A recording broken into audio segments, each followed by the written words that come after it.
அந்த காலத்துல Rajini sir, Kamal sir அப்படின்னு டாப் பிரபலங்களுடன் கலக்கியவர் தான் காமெடி நடிகர் கவுண்டமணி அவர்கள். படங்களுடைய ஹீரோக்களுக்கு கூட்டம் வந்ததில்லாமல் காமெடியன்களுக்காக வந்த கூட்டம் அதிகம் அப்படின்னு சொல்லும் அளவிற்கு இவங்க நடித்த படங்கள் எல்லாம் இருந்துட்டு இருந்தது. ஸோ அந்த படத்துடைய ஹீரோவுக்கு நிகராக சம்பளமுமே வாங்கினாங்க. இவங்க 2 பேரும் இல்லாத படங்களே இருக்க முடியாத அளவிற்கு தமிழ் சினிமாவில் தவிர்க்க முடியாத காமெடி நாயகர்களாக இருந்திருக்காங்க. ஸோ செந்தில் அவர்கள் தற்போதுமே ஒரு சில சின்ன சின்ன பட்ஜெட் படங்கள்ல நடிச்சிட்டு இருக்காரு.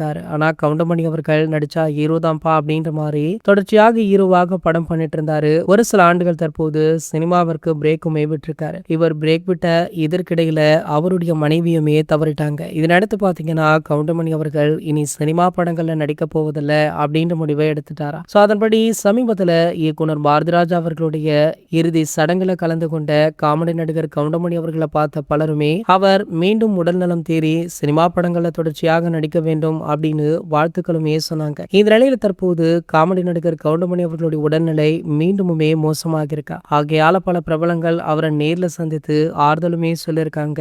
அந்த வகையில பாத்தீங்கன்னா சமீபத்துல நடிகர் ரஜினிகாந்த் மற்றும் நடிகர் தனுஷ் அவர்கள் அவரை நேர்ல சந்தித்து ஆறுதலுமே சொல்லியிருக்காங்க. அது மட்டுமல்லாமல் மீண்டும் நீங்கள் திரைப்படத்துல நடிக்க வேண்டும் அப்படின்னு கோரிக்கையுமே விடுத்திருக்காங்களா. கவுண்டமணி அவர்களுமே கண்டிப்பாக நடிக்கலாம் அப்படின்னு வாக்கு கொடுத்திருக்காரு. சோ வெயிட் பண்ணி பார்க்கலாம் என்ன நடக்குது அப்படின்றத. இந்த தகவலை பத்தி நீங்க என்ன நினைக்கிறீங்க அப்படின்றத கீழே உள்ள கமெண்ட் செக்ஷன்ல கமெண்ட் பண்ணிட்டு நம்மளுடைய சேனலை மறக்காம சப்ஸ்கிரைப் பண்ணிக்கோங்க.